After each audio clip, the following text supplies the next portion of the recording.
우리 성도님들 그동안에 평안하셨습니까? 말씀의 희열이 2주 만에 다시 시작되었습니다. 오늘도 말씀의 희열에 우리 박기성 목사님, 우리 이준 전사님 함께 하시는데요. 자리가 좀 바뀌었죠? 네. 안녕하십니까? 안녕하세요. 안녕하세요. 네, 안녕하십니까? 우리 왜 자리가 바뀌었냐면 지난주에는 우리 이준 전사님이 설교를 선포해 주셨기 때문입니다. 네. 그래서 여전히 가운데는 부담스럽습니다. 저한테는. 그러니까요. 이준 도사님 지난주일에 말씀해 주셨던 네. 하나님의 형통 안에 있는 성도의 모습에 대해서 네. 다시 한번 설교 내용을 간략하게 얘기해 주세요. 네. 그래서 간단히 이제 제가 설교했던 내용을 이제 요약해 본다면 네. 저희가 하루하루 살면서 이제 상황에서 하나님의 말씀, 뭐 위로의 말씀, 소망의 말씀, 그 약속의 말씀들이 지금 내 어려운 상황과 전혀 동떨어지는 것처럼 느껴질 때가 있다라고 이렇게 말씀드렸는데요. 왜 이러한 이제 괴리감을 느끼는가라고 생각해 봤을 때 이제 목사님께서 이제 지난번에 베드로 전서를 이렇게 설명을 해 주셨을 때 디아스포라에 대해서 설교를 해 주셨잖아요. 네. 그래서 디아스포라는 흩어 뿌린다라고 이렇게 말씀하시면서 하나님께서 성도들을 이렇게 흩어 뿌리셨는데 C의 입장에서 그것을 생각하면 이 상황이 해석이 안 되듯이 마찬가지로 하나님께서 우리를 형통하게 하신다라고 하셨을 때 우리 생각에서 우리 중심으로 생각을 하게 된다면 이런 약속과 소망의 말씀들이 전혀 괴리감을 느낄 수밖에 없다라고 이렇게 말씀을 드렸었습니다. 그래서 과연 하나님께서 성경을 통해서 말씀하시는 형통이 무엇인가 라고 저희가 이렇게 요셉의 39장의 요셉의 이야기를 통해서 이렇게 저희가 알아보았는데요. 하나님께서 요셉을 형통하게 하셨다고 성경은 명확하게 말하고 있는데 그것은 하나님이 요셉을 총리로 만들어주신 그 결과가 형통함이 아니라 39장의 요셉의 가장 고통스러운 순간이 있잖아요. 가정에서 버림받고 노예 생활을 하고 의도치 않게 누명 쓰고 감옥에 가는 그런 상황에서도 하나님이 함께 해주셨기 때문에 요셉이 하나님께서 요셉을 형통하게 하셨다라고 이렇게 이 39장의 상황에서 형통함을 말하고 있잖아요. 그래서 형통함이라고 하는 게 결과에 집중한 것이 아니라 지금 오늘 하나님이 나와 함께 해주신다는 것이 바로 형통함이다 라고 이렇게 말씀을 드렸습니다. 그렇다면 결과는 무엇이냐라고 했을 때는 하나님이 함께 해주신다면 결과는 이렇게 우리에게 자연스럽게 따라오게 되는 것이다 라고 말씀드렸고요. 그리고 요셉과 같이 우리가 바라는 모습의 결과를 얻을 수 있지만 바울과 같이 정말 우리가 예상하지 못하는 결과에 이를 수도 있다라고 우리가 이제 말씀을 통해서 알아봤잖아요. 하지만 이 바울과 요셉은 그 결과에 집중한 게 아니라 오늘 하나님과 나와 함께 하심에 집중하면서 이제 오늘을 현실을 적극적으로 살았다라고 말씀하면서 그렇다면 그 사람 모두가 자기가 얻은 결과에 대해서 하나님께서 선하게 이끄셨다라고 이렇게 고백하는 모습을 모습을 보면서 하나님께서 우리 성도들에게 원하시는 그 이루시고자 하는 선은 무엇이냐라고 했을 때 로마서 8장 28절 29절 말씀을 통해서 우리가 구체적으로 알아봤잖아요. 우리를 모든 일을 합력하여서 우리 모든 성도님들을 선하게 이끄시고자 하는데 그것은 하나님의 아들의 형상을 본받기 위해서 이끄신다라고 이렇게 우리에게 말씀해 주셨던 것처럼 우리 오늘을 살아가는 우리 성도님들에게 원하시는 선은 이끄시고자 하는 선은 예수님의 형상을 닮아가는 것 그리고 오늘 일어나는 현실 속에서 바울과 요셉처럼 결과에 집중하는 것이 아니라 하나님께 집중하는 것이 바로 하나님의 형통하심이다 라고 이렇게 정리를 해드릴 수가 있겠습니다. 그러면 홍 전도사님께서는 이제 하나님께서 형통하게 하심에 대해 들었을 때 이제 공감이 되셨던 부분이 있다면 혹시 말씀해 주실 수 있으신가요?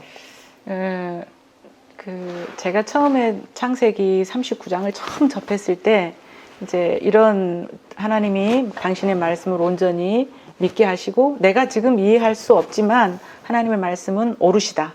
하나님 당신은 분명히 선하시다 하는 분명한 이제 의식을 가지고 있어서 그렇다면 내가 하나님을 말씀을 읽어봐야지라고 하고 이제 창세기 39장을 처음 접했을 때 이런 생각이 들었어요. 요셉이 형들에 의해서 종으로 팔려갔고 거기에서도 하나님이 형통하셨더라 이렇게 이야기하더니 또 거기에서 너무나 젊은 남자로서 미혼인 남자로서 정말 감당하기 어려운 그런 억울한 누명을 쓰고 또 감옥에 갔는데 거기서도 하나님 형통하게 하셨더라 하니까 저는 어떤 느낌이 드냐면 뭐야 이렇게 억울하고 이렇게 마음 아프고 이렇게 힘든 나락으로 떨어지는 그런 경험들을 해야지만이 하나님의 사람으로 하나님이 처음에 요셉에게 약속하셨던 그런 지도자의 모습으로 갈 수 있으려면 이런 과정을 거쳐야 되는 거야? 나는 싫은데? 이런 생각을, 이게 무슨 일이야?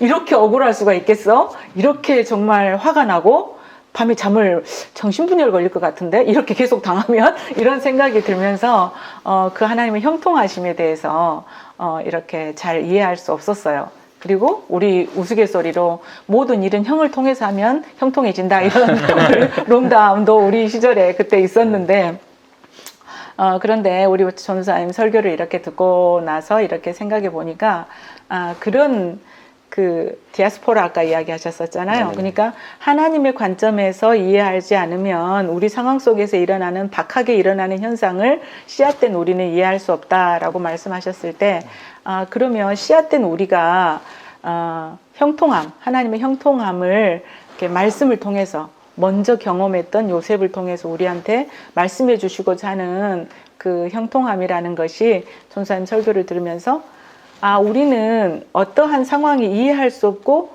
그것을 해석할 수 없을지라도 하나님과 함께 하고 있으면 그게 형통함인 거다. 내가 억울하고 분하고 정말 잠을 못 잘 것 같은 그런 환경에 처해 있을지라도 그 상황에서도 하나님을 내가 붙잡고 있으면 그리고 하나님께서 여전히 나와 함께 하시다는 확신이 있으면 우리는 형통한 거다. 뿌려진 씨의 입장에서 이제 그런 생각을 하게 되면서 그렇게 우리가 하루하루를 하나님과 함께 형통하심 속에 살아가고 있으면 그 결과는 사실 바울 이야기도 하셨고 요셉 이야기도 하셨는데 사실 바울은 자기가 그렇게 로마를 가고 싶었어요.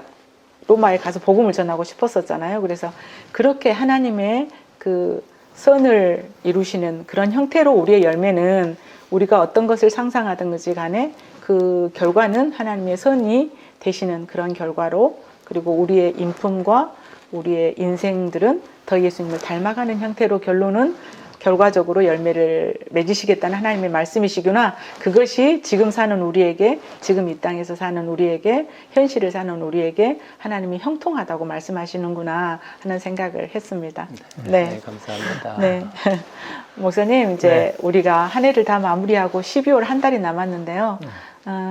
하나님의 형통하심에 관련해서 우리 성도님들에게 한 해를 잘 마무리할 수 있도록 위로하시고 격려해 주시는 말씀 나눠주세요. 네. 목사님 여기 와서 나눠주셔야 되는데. 네. 지금 이제 하나님의 형통하심에 대해서 말씀을 이제 주셨고 또 그것에 대해서 우리가 말씀을 통해서 은혜를 받았는데요. 하나님께서 함께 하심으로써 결국 그 자리가 불편한 자리든지 어려운 자리든지 하나님이 함께 하심으로써 형통하다라고 고백할 수가 있는데 또 이제 한 걸음 더 들어가서 우리가 생각해 보자면 우리의 삶의 모든 자리들 그러니까 내가 좋은 자리든 아니면 불편한 자리든 어려운 자리든 이곳에 하나님께서 우리를 보내신 것은 하나님의 계획과 하나님의 섭리 그 안에서 벗어날 수가 없다. 그러니까 하나님의 계획과 하나님의 섭리 안에서 우리를 이곳으로 보내셨고 그래서 그 불편한 상황 또는 어려운 환경 속에서도 하나님께서는 우리를 보내실 때에는 분명하게 그 안에서 어떤 열매를 기대하신다라는 것이죠. 그렇기 때문에 그 열매를 맺기 위해서는 그 불편한 자리를 믿음으로 이겨내야 된다는 겁니다. 승리해야 된다는 것이죠. 그래야 하나님과 함께 할 수 있는 것이고 그래야 형통함의 복을 우리가 누릴 수가 있다. 그런 측면에서 우리가 지금 계속 2년째 코로나가 어려운 상황에 이제 와서 우리가 어렵게 되었는데, 그럼에도 불구하고 그 어려운 자리, 힘든 자리, 아픈 자리에 있지만 그래도 그 자리도 변함없이 하나님께서 우리에게 주신 자리이다. 그런 측면에서 우리가 그 하나님의 계획과 하나님의 섭리 안에서 우리를 이 자리에 보내셨다면 우리가 포기하지 않고, 그 자리를 포기하지 않고 끝까지 믿음 안에서 나를 어떤 열매로 맺기를 원하시는가 하는 것을 물으면서 그 자리에서 이겨내야 된다라고 말을 할 수가 있겠습니다.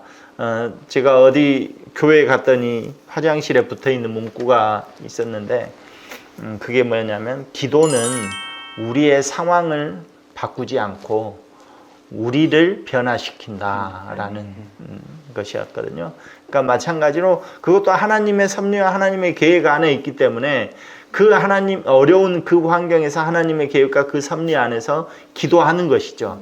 근데 그 기도를 할 때 우리의 어려운 상황과 형편에 하나님의 계획 속에서 우리를 던지셨기 때문에 이 상황을 모면하는 것이 아니라, 이 상황이 바뀌는 것이 아니라 그 안에서 하나님께서 내가 어떤 열매를 맺기를 원하시는가 하는 것을 통해서 내가 변화된다는 것이죠. 그러니까 예전 같으면 그런 자리가 있으면 불편하고, 그래서 그거를 이건 안 돼 하고 내가 뛰쳐나아갔겠지만, 그 하나님의 계획과 섭리 안에 있으면 그 자리를 하나님께서 나를 보내셨다고 한다면 내가 여기에서 어떤 열매를 맺어야 되는가 하는 것을 믿고 기다리고, 내가 변화되어서 그것을 하나님이 원하시는 열매를 꼭 맺는 그런 삶을 우리가 살게 된다면, 그러면 하나님께서 결론적으로 늘 우리와 함께 하시고, 그래서 형통의 그 복을 주실 것이다 라고 말할 수가 있습니다. 그래서 우리 성도들 모두가 지금 어려운 시기이지만 이 시기일수록 믿음의 끈을 놓지 않고 하나님이 함께 하심, 그것을 믿으면서 우리가 형통의 복을 누렸으면 좋겠다라는 것이 제 바람입니다. 아닙니다. 감사합니다. 네. 지난주 설교 말씀, 하나님의 형통하심에 대한, 거기에 형통하심 안에 들어있는 성도들의 모습에 대해서 여러분들 또 생각해 보시고, 또 목사님께서 우리에게 위로와 격려를 주셨던 말씀 생각하시면서 올 한 해를 잘 마무리했으면 좋겠습니다. 그리고 새해 계획을 세우실 때는 말씀과 기도로 우리가 하나님 형통하심, 하나님 안에 거하시는 여러분들과 제가 되었으면 좋겠고요. 다음 주에는 베드로전서 4장 말씀을 가지고 다시 여러분들을 찾아뵙도록 하겠습니다. 여기서 마치겠습니다. 감사합니다. 감사합니다.